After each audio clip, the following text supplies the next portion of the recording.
All right, y'all, let's get into the first episode of the new season of Westworld. There are a lot of moving parts, so we're going to do the best we can.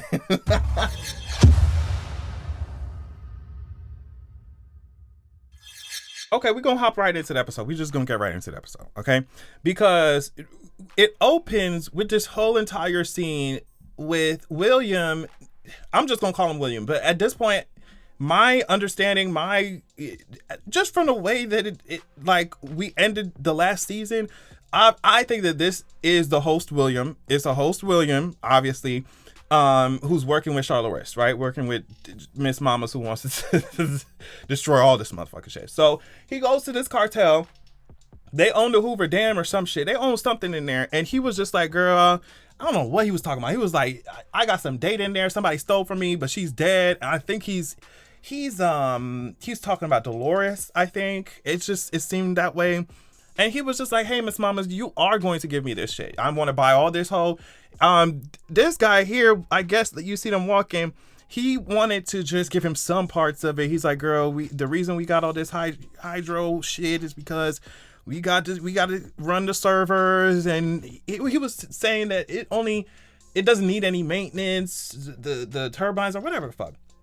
Doesn't need any maintenance for like 100 years. And it just, he was just like, yeah, girl, we could do it. We could probably do it. And William was like, all right, girl, I want all of it. I don't want parts of it. I want all of it. Y'all ain't gonna touch shit. Y'all ain't gonna move shit. Y'all ain't gonna do shit until I say so. And that's it. I'm buying all this shit. And Miss Mama's over here was just like, girl, are you serious? You really think that's gonna happen? You really think that's gonna happen? And he made some little quip about, oh, well, we bury basically every problem this company has had, or this cartel has had, we buried them at the bottom of the fucking lake or river or whatever. And William was like, that's really cute for you. William was like, that's really cute for you, baby. But either I buy it today or I'm coming for that shit tomorrow. Okay? And he chose option 2, and this is what happened. Now, these flies, obviously, to me, with the way that this man fell out at the Red Lobster and then woke up and went on a killing spree, those flies to me give me nanotechnology. They give me they carrying some type of weapon. Some they are nanobots themselves, or they're carrying nanotechnology. Something that allows, the person to be easily controlled by Charlotte, by William, whatever. But them flies mean something, and obviously it's beyond the symbolic meaning of flies in Westworld. Like, now it's like they using them for something. But the way that he flipped that switch and and William is so fucking twisted, man. He was just like, yeah, girl, you can rest. It's time for you to rest. And that man slit his own throat and went to sleep permanently. Listen, okay, so we got, and I told y'all that I love this shot from the trailer because it's like we're in another loop. We're in another part. It feels like we're in another fucking park. We're in another loop. We're in another game.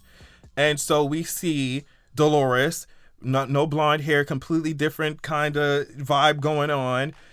We find out that her name is Christina. I think this is her roommate. They live in the same place. But Christina is a person who's very, she goes to work, she does her job, she sits her ass down, nothing too crazy, and her roommate's trying to get her out, like get her to be more social. We find out when she goes to her job, when Christina, Dolores, whatever, goes to her job, that I found out that she's a video game writer. She works for this company called Olympiad, but her job is kind of on the line because she's a gentle kind of person. She likes to make beautiful stories and fun stories and empowering stories when she writes her little video game characters or whatever. And her boss was like, girl, get that bullshit out my fucking face. Her boss is like, girl, this shit is not gonna sell. People want sex and violence and this shit that you're doing is not gonna sell. So if you want to advance in your career, I'm gonna need you for you to step your pussy up. We realize also that she is getting some calls from an unknown number, and it's that shit is always anytime I get an unknown number call, I'm like, girl, show your face, you got face pics. anyway, so we see my girl, my good sis, that's my mama, That's my, y'all can say whatever y'all want. That's my mama, bitch. We see Maeve, ho. I'm getting my life. She's just, we should just think about the past, think about what happened. Of course, emotions affect the. I'm just like, damn, how much power did Ford give her? Fuck. Like, she got powers outside of the park. Outside of just controlling hosts. Like, she can fuck with technology. And I cannot wait until we get to see her really use that. Like, use it in power and battle this season. We saw her use it in the past, of course, but I can't wait to see how it translates into like life outside the park. But she shuts down the power, honey, with her superpowers because she's a bad bitch. We already know that Maeve is simply that girl, and y'all bitches can stay mad and pressed about it. As they did stay pressed when they came for her. I'm gonna talk about that later. Now Caleb is over here. Now I'm not gonna lie, they are if they do this right, they might make me care about this Caleb character a little bit more. Not a whole lot more, but a little bit more now that we see what's going on. It's a new game, like I said. We playing a new game. But Caleb is up here working, and we notice, if you listen to the conversation, he's talking with his coworker about, like, okay, or the coworker is kind of like almost saying, should we have done these riots? What did the riots mean if we're still back here doing the same shit? Okay, we got rid of the robots, but it's just like we working on holidays now. And he said one thing, and I want to make sure I get it right because I wrote it. Yeah, I wrote it down so that I would not forget it. Okay, yeah, he said nothing really changed. He said, did the Insight machine, basically he's asking a question, he's posing a question. Did the Insight machine tell us who we could be, or did it tell us who we already were and just basically put the puzzle pieces where they fit? But I love that Westworld is analyzing this part of, I don't want to say, this side of the argument, this side of the effects of what happened. Because you see that happening not every day, but a lot of times in society, it's like you have these big uprisings, big protests, throwing shit, talking out loud. Oh my God, yes, we're soapboxes, all type of megaphones. And then going back to do the same shit. It may take a different form. It may be legislated in a different way, but it's the same shit. Like slavery, how prison labor is fucking slavery, just reworked. You see what I'm saying? So I really love that conversation there, because it's almost like, okay, we did all this fighting, we did all this bullshit. For what? I love the relationship between Caleb and his daughter. I love the interactions that we have and the relationship dynamics in this family, and how just how she's dealing with the fallout of all of that after how many years. They said that the daughter was 7, right? 7 years old or something. I think it'd been 8 years since the riots, but she's 7. The daughter's 7 years old. But we catching up with Maeve, right? And I don't know where she at. She at some store. I don't know if she went to go buy a beer or some shit. I don't know what was going on. But the clerk there ends up telling her, hey, guess what, Miss Mamas? There were some people here looking for you, boo. And I tried to tell them where you was at, but you live so far away. You live so out of the way that I didn't really know how to direct them. And Maeve was like, girl, you said I had friends coming to see me, sweetie? Okay. Matter of fact, she brought that motherfucking Bob the Builder ass axe and said, hey girl, guess what? I'm gonna buy this shit too. And I just, I'm telling you, I got my life. I'm not gonna lie. I got my life. She was posted up here, and cause she see them walking around her fucking house. Like, somebody came for her. Like, somebody sent these motherfuckers for her, and she's like, yo, she already had the axe, and she came prepared. She wasn't playing around with these girls. Like, I got my life when like, first of all, I knew immediately. Obviously, I probably because I'm watching the show, but I knew when that truck came down. I was like, bitch, that whole empty. That whole empty. Like, y'all wasting bullets, bitch. That whole empty bitch. Maeve came out here like she was a trained assassin. Are you serious? She came out here when she blowing shit up. I love when the guy was looking for her, and then he turned to the right and she appeared immediately. She shot his ass. It was just great. It was great. But she ends up asking questions. She doesn't really get all the answers that she needs. She gets some answers because the guy's not really gonna tell her nothing. But he's a host. The guy's a host, so she just cuts his fucking pearl out or whatever the fuck, and connects to it so she can see his memories. And that's how she finds out that the man in black, William, is coming for her, and he's the one who sent that shit. So she set all that shit on fire. She's like, yo, we gotta go. This spot's been burned. I've been, my cover's been blown, and that's it. So we move to Dolores. I'm gonna keep calling her Dolores, child. Christina. I don't know if you noticed in this episode, there were a lot of mirrors. And it's just I wonder if one day she's gonna be like, bitch, am I your fucking photocopy? I mean, so we start, she's staring in the mirror and we see a shadow go by, and she's like, bitch, is someone in my house? Is someone in my apartment? She's probably like, bitch, I pay too much rent for somebody else to be in here and they ain't paying rent now. She goes out, she hears a noise, and she sees that, the flower pot is broken. So obviously somebody been up there, right? And, couple that with the fact that she's been getting unknown number calls and shit, unknown callers and shit.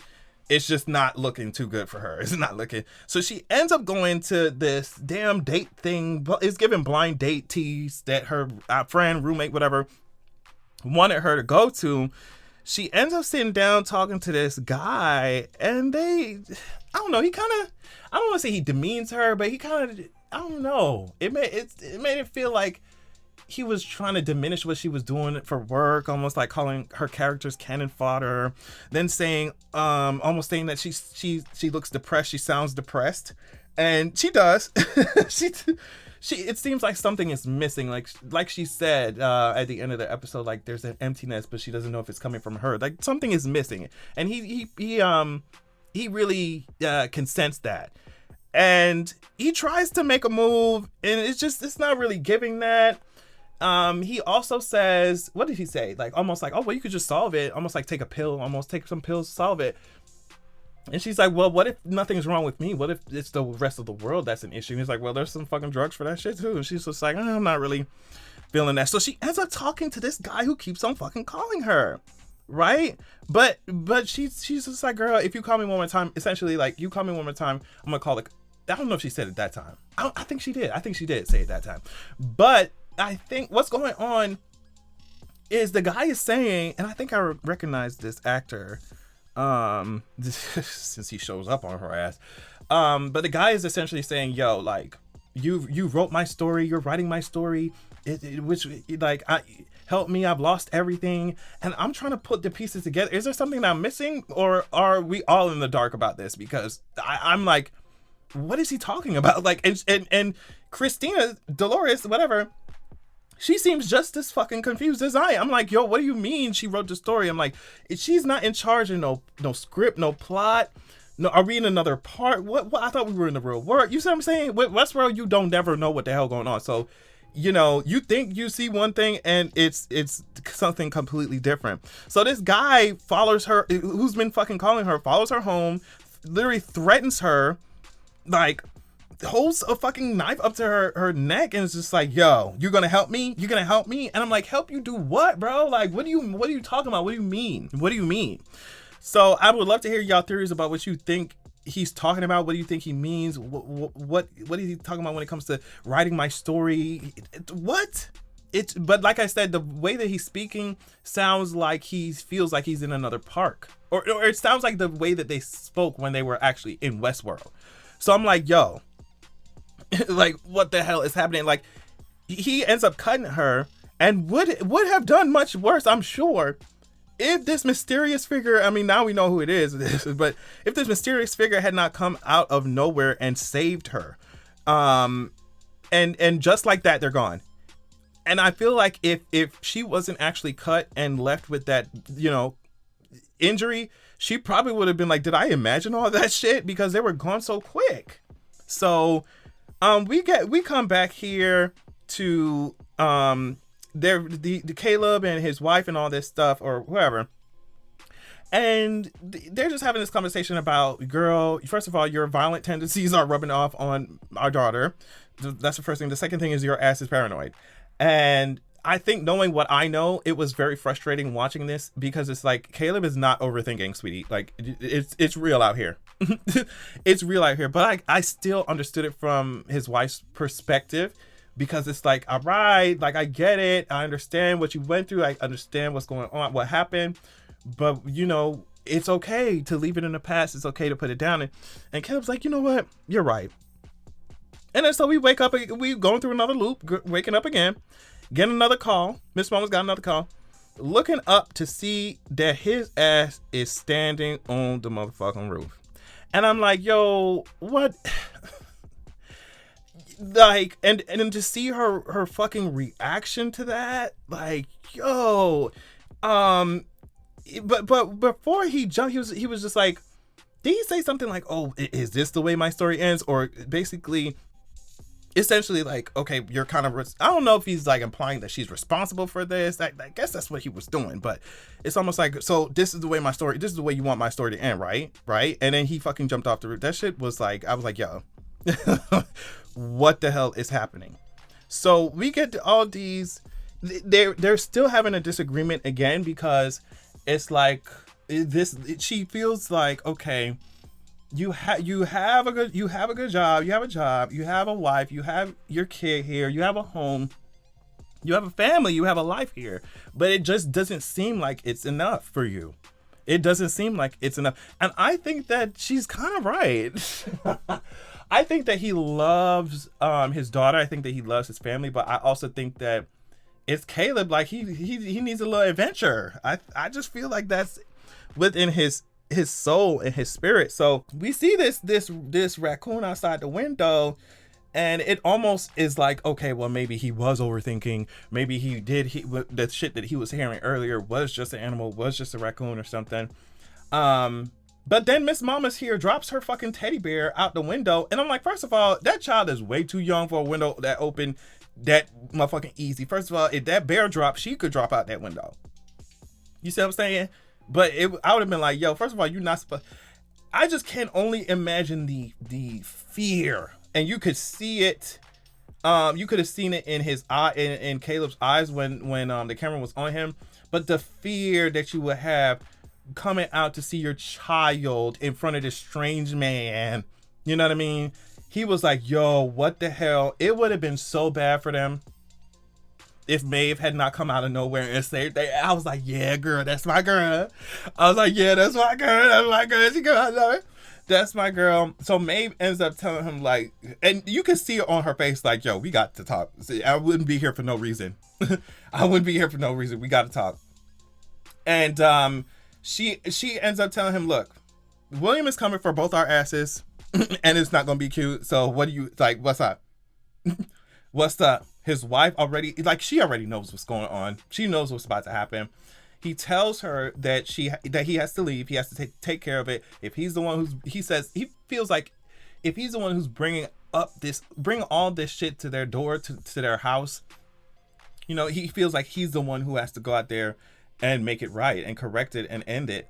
And I mean, I understand. I didn't really see anything wrong with him saying that, although Maeve, the way that she responded to his question, it makes a lot of sense, because Maeve is almost like, you have a family here, you just stay here. It's fine. I can handle it. Just stay here. You got your daughter, you got your family, like, just stay here. And he was just like, would you stay here? And Maeve was like, hell the fuck no, hell no, nigga, the fuck. Like she was like, no, I would go. But before she leaves, she's like, yeah, I would go, but I would regret it. And I mean, that's true. Of course, his wife is going to be annoyed as hell, but I wonder how deeply it's going to affect it, because it depends on how long he's going to leave for, right? So I wonder how deeply it's going to affect his daughter, especially because they seem to have a really nice, good relationship. So here Dolores is again. Here Charlotte. Christina is, they're all the same fucking person at this point. Here Christina is again. You know, she's trying to work. She's trying to do a pitch again. But it's still the same beautiful, fun stories. And she's just like, nobody wants to fucking hear that shit. You know, nobody wants to hear about no happy ending. And it's just, I love the fact that Teddy shows up here. And I'm just like, yo, okay, so where he been? What's going on? What part of the timeline are we in? What has he been doing? He must be watching her, because he saved her. When he saved her just in the nick of time, and then he's literally looking at her where she stay at. So I'm just like, yo, where he been? I remember that Dolores had taken out some a lot of what you call it, the pearls, right? When she left the park. So I'm like, what's going on? What's going on? But I don't know. So this first episode was filled with a lot of questions, right? And I like it like that. I like it like that because it's just, don't give me everything and don't even give me too many hints. I want to find out what's going on as the season unfolds. I really hope that this will be much more cohesive than season 3 because like I just really have my gripes with season 3. But if we can go back to the essence of this is season 1, season 2, like give me that, you know. So I wonder where we're going. I wonder what what's Teddy's plan. What does he want? I wonder what William and them are up to. We already saw in the trailer that Charloris is coming back at the Hoover Dam or wherever the fuck to exchange some bullets with somebody. So I wonder what that's happening. It's just I'm just so glad the show is back.